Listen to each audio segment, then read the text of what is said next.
My husband gave away our son's school spot to his ex's daughter, forged documents to make it happen, then called me overdramatic when I found out. So I burned the whole damn thing down, with receipts.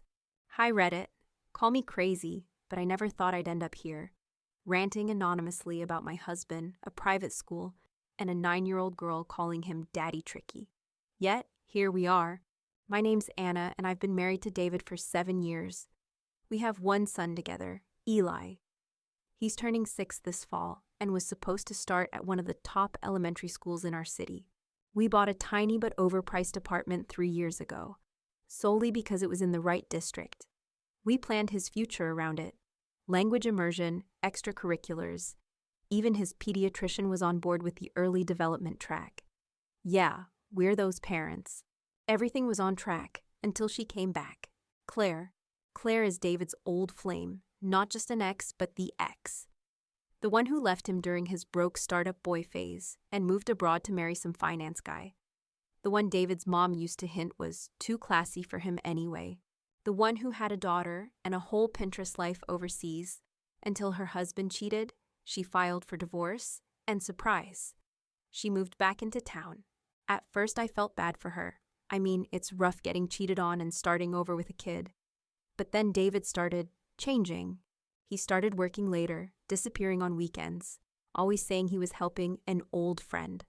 Sometimes with errands, sometimes court paperwork. One time, it was fixing her Wi-Fi. Yeah, okay. We fought about it, of course. I said I felt uncomfortable with how often he was seeing her. He said I was being unfair, that she had no one else, that I was overreacting. Last Sunday, David promised he'd take Eli out for ice cream and a movie, a dad and me day. I was excited, mostly because I'd have the house to myself for a few blissful hours. They left around 11, but just after 12, Eli came home alone with my brother Lucas. Turns out they had run into each other at the mall. And Eli was upset. David had gotten a call from someone named Claire and suddenly dropped Eli off with Lucas mid-ice cream, saying it was an emergency. That evening, while Eli was coloring at the kitchen table, David's smartwatch buzzed on the counter. I didn't mean to snoop, but the screen lit up with a name I didn't recognize, Little C. And then it started ringing. Eli, curious, tapped the green button.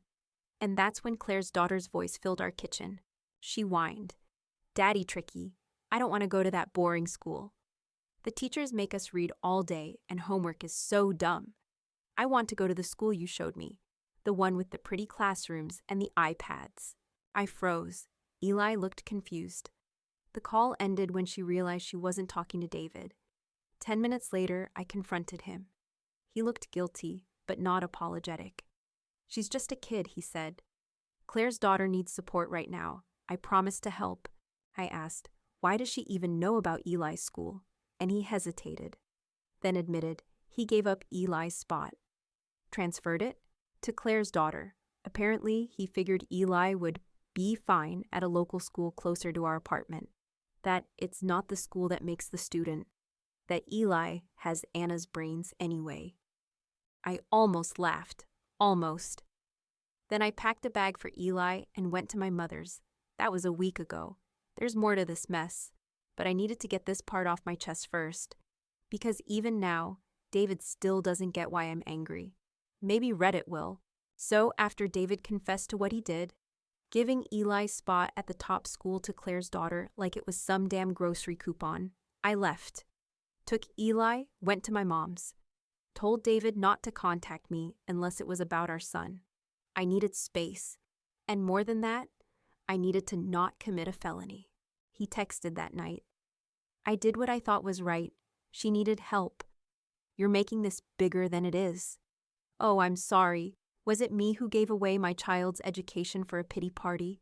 Was it me who decided that a woman I used to sleep with and her child are now suddenly my dependents?" Over the next few days, David kept pushing for me to come home. Kept saying Eli could reapply next year, that it was just first grade, and I was being dramatic. But every excuse sounded like nails on a chalkboard. Then came the kicker.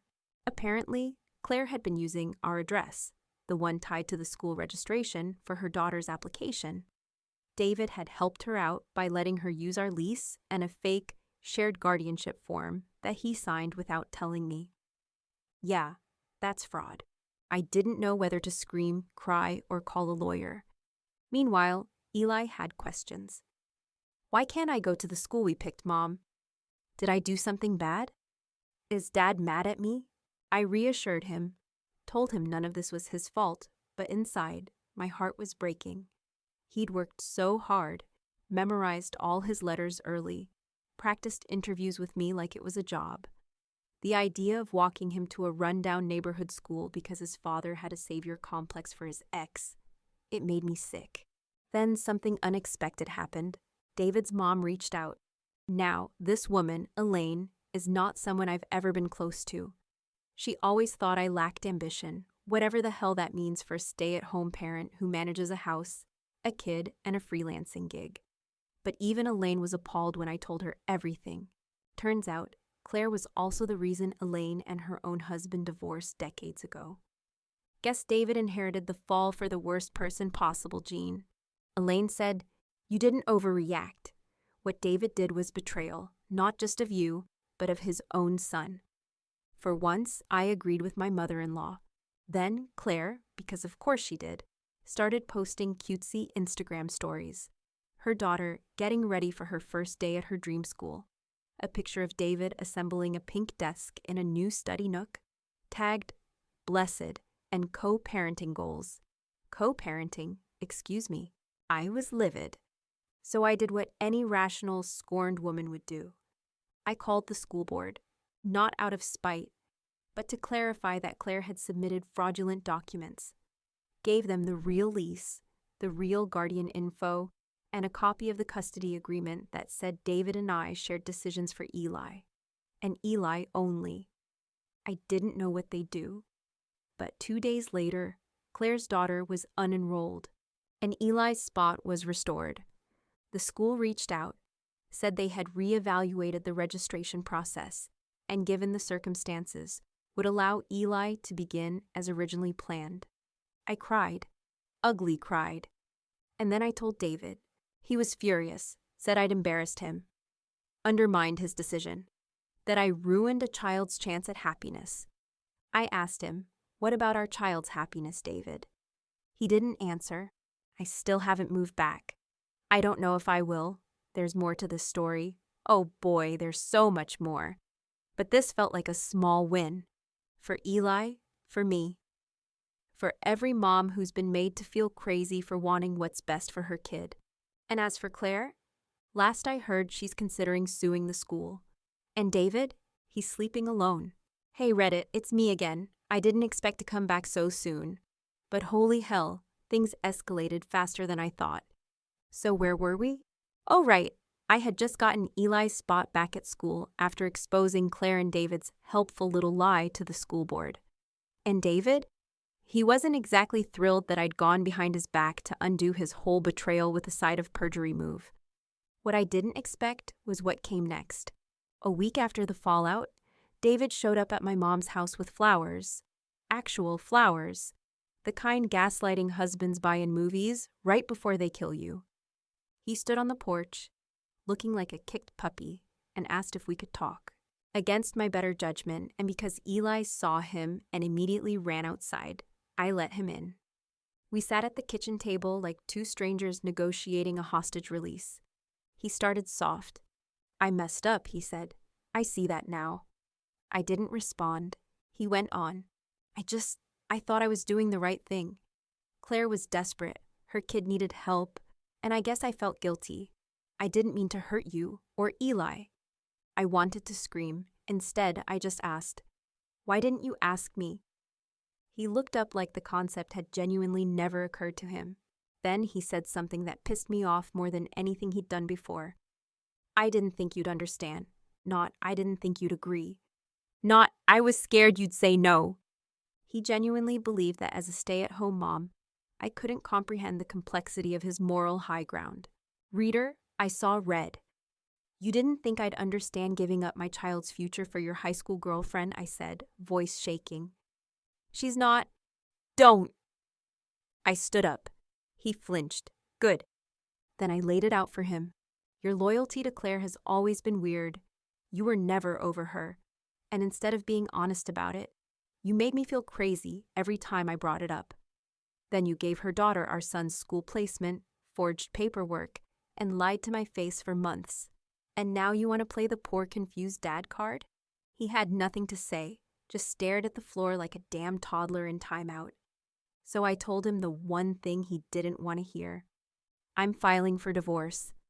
That got a reaction. He begged, pleaded, even had the audacity to suggest couples therapy. Too late, buddy. That ship left the harbor and sank. I told him I'd already hired a lawyer, that Eli would stay with me, that I'd seek full custody if he kept trying to manipulate the situation. And then I kicked him out. The fallout was messy. He tried texting Eli through a friend's phone after I blocked him, left a gift basket on the porch from Daddy, told mutual friends I was being vindictive. Even Claire, yes, Claire, sent me a long, condescending email about how children shouldn't be punished for adult drama. I didn't respond. I just sent everything to my lawyer. Here's the kicker. Turns out David had used our joint savings to pay for Claire's legal fees in her custody case abroad. Thousands of dollars. Gone. My lawyer was thrilled. Apparently, that's a huge no-no when it comes to divorce settlements. I now have full access to the remaining accounts. David's been legally ordered to stay away until custody is finalized. Claire's facing a potential charge for fraud, and her daughter was re-enrolled at her previous school. And me? I just signed a consulting contract with a local education nonprofit. Working from home, making enough to support Eli comfortably, and slowly rebuilding my own damn life. Oh, and Eli? He started at the new school yesterday. He came home beaming, said he made a friend who also loves dinosaurs, said the cafeteria chicken nuggets taste like real ones this time, asked if I could print out a T-Rex coloring page for his desk. And I did, because that's what moms do when they're not busy cleaning up the mess men leave behind. To be continued. Maybe, maybe not. But one thing's for sure, I'm never letting anyone treat my child like an afterthought again. And David, if you're reading this, good luck finding someone else who'll smile through your selfishness. I'm done being your understanding wife. Hey Reddit, so, remember how I said maybe to be continued? Yeah, I should have known better. Divorce isn't a clean break. It's not one dramatic declaration and then freedom. It's a paperwork marathon with emotional landmines at every turn. And unfortunately, the race doesn't start until the ink dries, which mine hasn't yet. So here we are. After kicking David out and getting full access to our remaining accounts, bless my lawyer, I was feeling cautiously optimistic. I had Eli, a new job, and a sense of control for the first time in forever. The pieces were starting to come together. And then came the custody battle. David didn't contest Eli staying with me at first. He texted one night, "You're right. He needs stability right now. I don't want to make things harder." Cute. Like that erases all the other ways he's made things harder. But the moment his lawyer got involved, the tone changed. Suddenly, he wanted joint custody. Week on, week off, full rights, even holidays split down to the hour. Which sure might have been reasonable if A, he hadn't blown up our marriage by prioritizing his ex's kid. B, he hadn't forged legal documents. And or C, he had any idea what Eli's bedtime routine even is. Let's be clear, David doesn't know Eli. He knows the idea of him. He likes the title Dad when it's convenient. But he's never sat through a parent-teacher conference or cleaned up puke at 3 a.m. Eli calls me when he has nightmares. David calls me when he forgets what size shoes Eli wears. So yeah, I said no, and I meant it. My lawyer filed for primary physical custody with supervised visits, citing David's financial misconduct, hello joint savings plus Claire's legal bills, emotional instability, see texts, ghosting, basket gifting, and ongoing investigation into Claire's school fraud mess. David did not take that well. I got a long dramatic email titled, "You're poisoning my son against me." Honestly, it read like a bad breakup song. He accused me of turning Eli into a pawn, of weaponizing motherhood, and my personal favorite, acting like a corporate robot in lipstick. I didn't respond. Instead, I forwarded it to my lawyer and made another cup of coffee. With oat milk, because I'm thriving. Meanwhile, Eli's adjusting better than I ever hoped. His teacher says he's bright, inquisitive, maybe a little too obsessed with prehistoric carnivores, but overall, doing great. He even told me the other day, "Mom, I'm glad we moved. I like it when things are quiet." That gutted me. Kids shouldn't crave peace like adults do, but here we are. As for Claire, well, the fraud investigation didn't magically disappear. Apparently, someone, not me, obviously, tipped off the agency that handles enrollment verifications. Between the fake guardianship form and the lease she submitted under my name, they're not exactly thrilled. I've been asked to provide a statement. She tried to reach out, sent me a woman-to-woman message asking if we could move past this for the sake of the children. I replied with a single gif of Judge Judy slamming her gavel. Not my proudest moment, but definitely top 5. In brighter news, I've started getting traction with my work. The nonprofit contract turned into something more permanent. I've had 2 schools reach out asking if I'd consult on their enrollment equity policies. Imagine that. Me, the stay-at-home mom who wouldn't understand. David hasn't shown up again. I think reality's starting to sink in. But sometimes I wonder if he ever truly gets it. That this wasn't about one bad decision. It was about a pattern, a worldview. A belief that I, and by extension our child, were somehow always second to his guilt, his image, his past. And me, I've stopped trying to make sense of it. I'm just building forward. Some nights I lay in bed and think about how easily I could have stayed, apologized for overreacting, agreed to work on things, let the storm pass. But then I look at Eli, and I remember, I'm not just raising a kid, I'm raising a man, and he deserves to grow up watching his mother choose herself. Choose truth, stability, respect. We're not there yet, but we're getting close. And when we get there, it's going to be one hell of a story, Pa.